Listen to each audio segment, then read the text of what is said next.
UFC legend Mark Kerr was once on a mission to climb to the very top of the mixed martial arts world through Japan's biggest MMA event, Pride Fighting Championships. But success isn't just about being an unstoppable force inside the ring. Behind the glory, Kerr was fighting an entirely different kind of battle, one that couldn't be measured by stats or knockouts. The question is, could he rise to greatness while his life outside the cage was slowly falling apart? This time, I'm going to break down the entire story of this film, which is based on a true story, in a short and simple way, without leaving out the key points of the plot. And at the end, we'll take a quick look at who Mark Kerr really is and how his journey in the world of mixed martial arts shaped his legacy. I really feel like almost instantly if the person is going times is bad.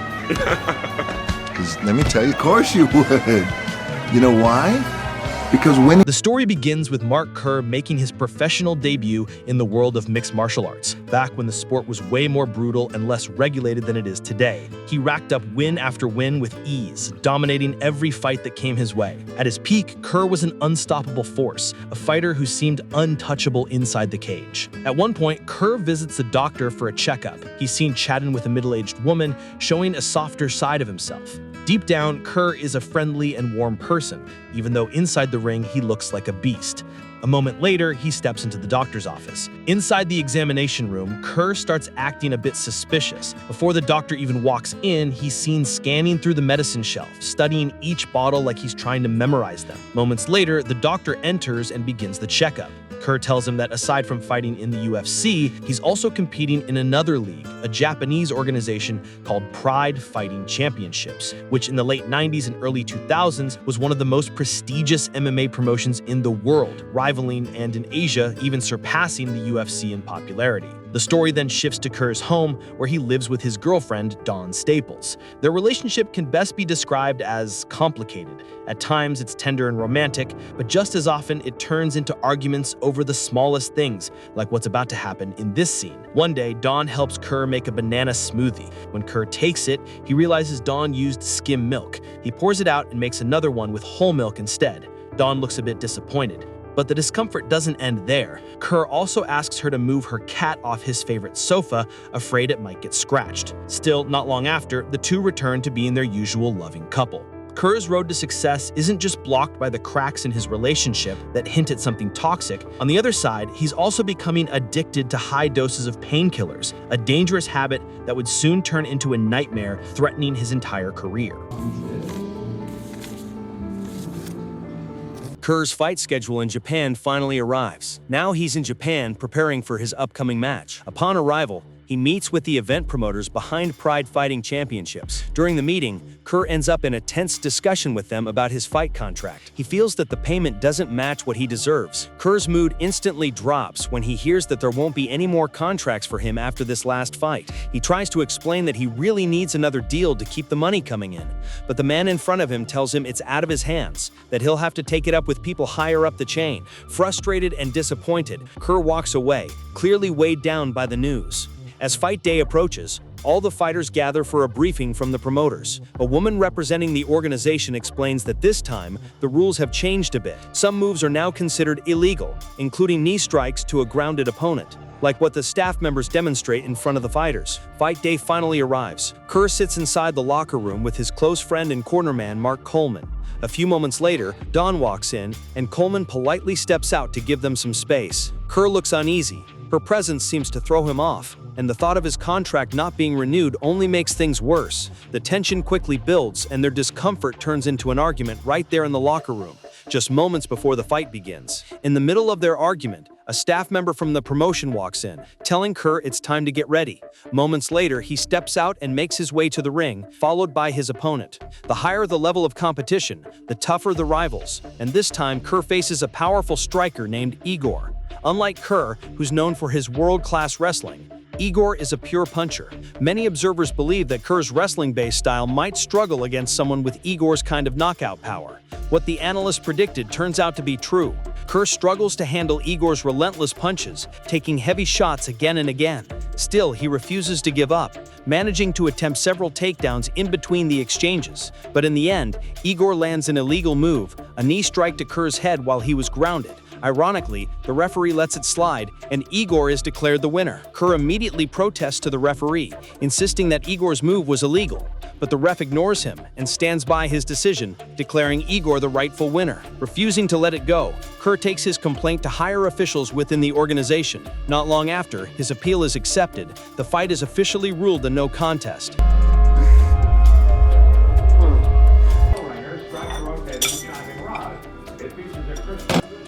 Not gonna get any better unless you eat. Yeah.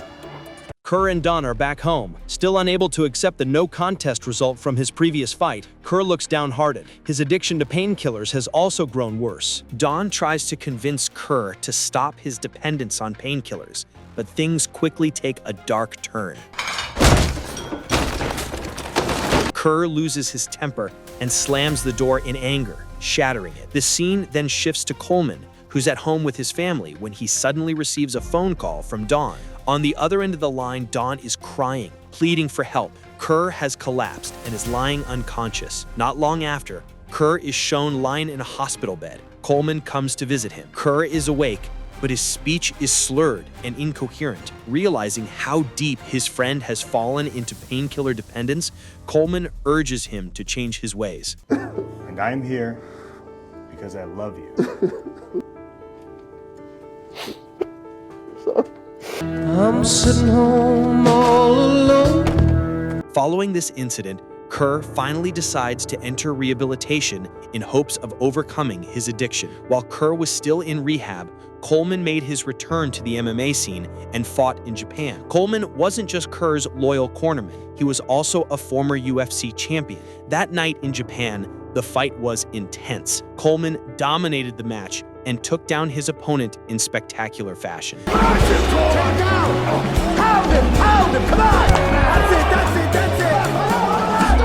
He clearly has worked long and hard to get. The story then shifts back to Kerr's home at a different time. Now he's finally out of rehab, clean and free from his addiction to painkillers. He spends his days enjoying life with his girlfriend, trying to find some peace after everything he's been through. But as always, their moments of romance never last long. One morning, they get into an argument over something trivial, from Kerr getting upset because Don didn't help him trim a cactus to cleaning the pool. That small spark quickly turns into another heated argument. And when Dawn later goes out with her friends, it only adds more fuel to the fire. Eventually, all those little arguments pile up and explode one night. Dawn tries to apologize for going out drinking with her friends, but things quickly spiral out of control when she takes a high dose of painkillers right in front of Kerr, who's been fighting so hard to stay clean. The moment cuts deep for Kerr. He feels betrayed, as if everything he's worked for means nothing to her. Their argument grows heated,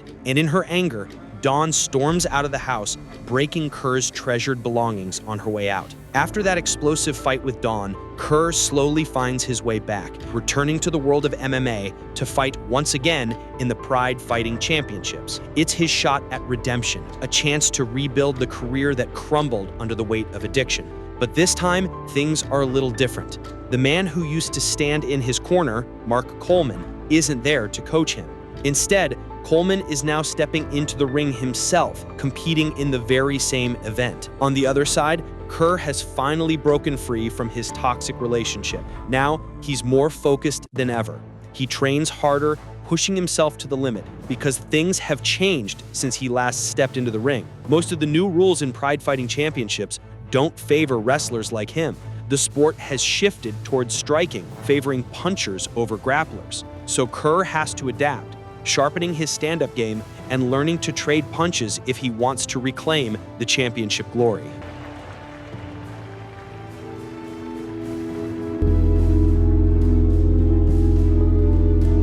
Fight night finally arrives. This time, Kerr and Coleman step into the same tournament, no longer as cornerman and fighter, but as rivals. Still, their friendship remains strong, despite standing on opposite sides of the bracket. Igor, the fierce striker who once faced Kerr in the past, is also among the competitors that night. The stakes are high. Whoever wins moves on to the next stage, with a massive $200,000 prize waiting at the end. The tournament kicks off with Coleman stepping into the ring first, and he comes out victorious. Next up, Igor secures his win, setting the stage for Kerr to make his move. As always, Kerr relies on his world-class wrestling, starting the fight with the technique he knows best. This time, he doesn't seem to struggle at all. Dominating his opponent, Kerr emerges victorious and advances to the next round, keeping his eyes on the grand prize. The story shifts back to the United States after Kerr's victory in Japan. While he's training, Dawn shows up at the gym, carrying one of Kerr's cherished belongings, the same item she had broken before, now repaired. Kerr's coach looks uneasy at her arrival, sensing that her presence could disrupt Kerr's focus during practice. After finishing his training, Kerr makes a shocking decision that surprises his coach. It's one of his biggest lapses in judgment leading up to the upcoming major fight. He tells his coach that he's going to leave with Dawn and won't be training for a while. His coach is disappointed, clearly concerned about the impact on Kerr's performance. Meanwhile, Coleman, his rival in the tournament, is pushing himself harder than ever, determined to secure a win. Unexpectedly, Kerr's decision has consequences far worse than anyone anticipated. One night, he and Dawn get into another argument. It starts over something trivial, Dawn feeling upset because her coach and Coleman called the house several times, checking on Kerr's fight preparations. What begins as a small issue quickly spirals into bigger conflicts, escalating the tension between them. At the peak of the argument, Kerr finally tells Dawn to pack her things and leaves her no choice but to leave the house. Dawn is visibly upset and heartbroken. Dawn. Unexpectedly, she attempts to harm herself, sending Kerr into a panic. Authorities quickly intervene, taking her into custody to prevent her from endangering her life. All of this happens in the critical days leading up to Kerr's big fight, adding immense emotional stress just as he's preparing for the tournament. The day of the big money fight finally arrives. Kerr is in a fragile mental state, and his preparation has been far from ideal. Will he be able to perform at his best and defeat his opponent? Before we continue, don't forget to like and subscribe if you enjoy movie recaps and detailed breakdowns of the endings.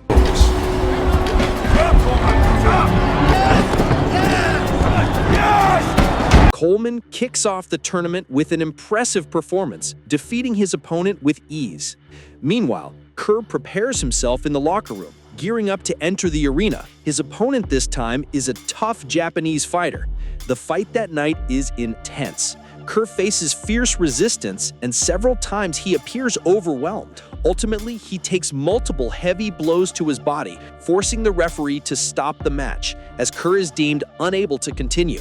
Lacking proper preparation and shaken by the emotional turmoil with his girlfriend, Kerr falls short, and his dream of claiming the massive prize slips away.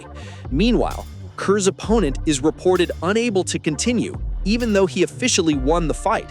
After the match, he suffers a serious injury, making it impossible for him to compete further that same night. Not long after, Kerr visits Coleman while he's resting from his defeat.